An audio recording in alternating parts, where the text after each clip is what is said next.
And thanks very much for being with us, Senator Paul. We really appreciate your taking the time. You and Secretary Kerry got into it today during the hearing, and I waited all day for it, and then of course, you delivered. Over the question of whether Assad would use chemical weapons, and I just wanted to play that little exchange briefly for those who didn't get a chance to see it. Here you are. If the United States of America doesn't do this, Senator, is it more or less likely that Assad does it again? You want to answer that question? I don't think it's known. I don't think is it more or less likely that he does it again? You have the attack. I think it's unknown whether it's more or less likely whether you have the attack. Senator, it's not unknown. If the United States of America doesn't hold him accountable on this with our allies and friends, it's a guarantee Assad will do it again. A guarantee. You looked a little skeptical there. How do you feel now? Did Secretary Kerry win you over at all?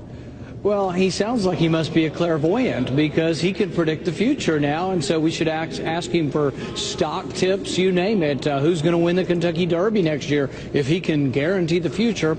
No one can guarantee the future. We don't know how Assad will react. And I think there's an equal argument to be made that if the U.S. bombs him, that it will be more likely that he launches another gas attack, more likely that he might attack Israel, more likely that there'd be more instability in the region, more likely that the Russians might get involved and Iran might get involved. So I think there are arguments to be made on both sides of this, but it's not some kind of slam dunk guarantee that Secretary Kerry makes it out to be. He's overstating his ability to predict the future.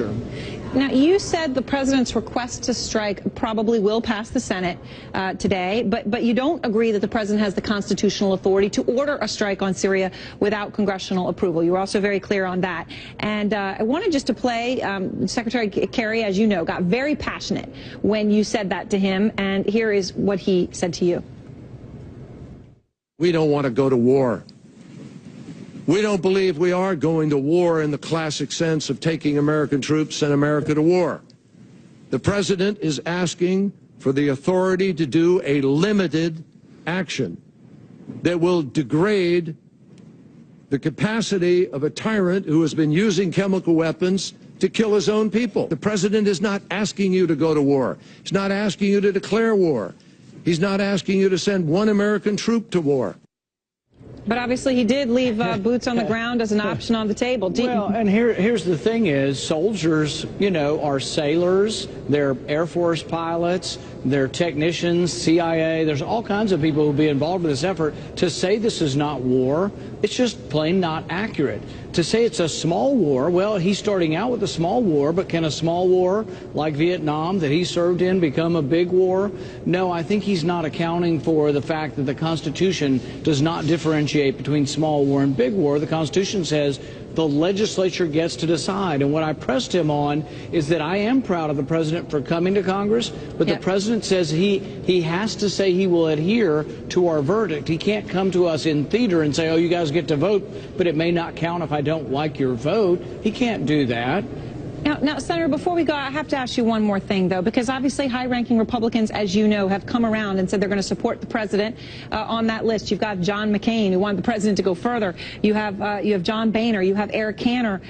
They say voting against him on this would undermine the office of President of the United States. And here is John McCain and John Boehner.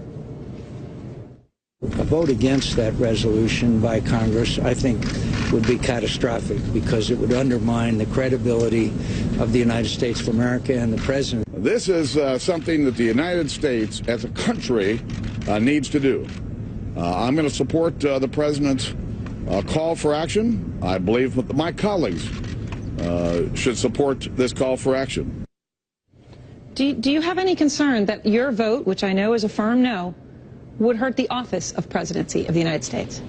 You know, I take my responsibility very seriously, and I'm not too concerned about the president's public relations.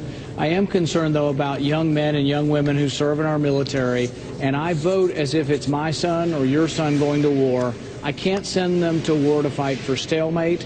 I can't send them to war with no clear military objective. And I can't send anybody to war when our goal is not victory. Our goal is stalemate. They've already said they don't even want to topple Assad. They just want a negotiated settlement after they blast him with a few bombs. I can't see anyone's son or daughter fighting for that.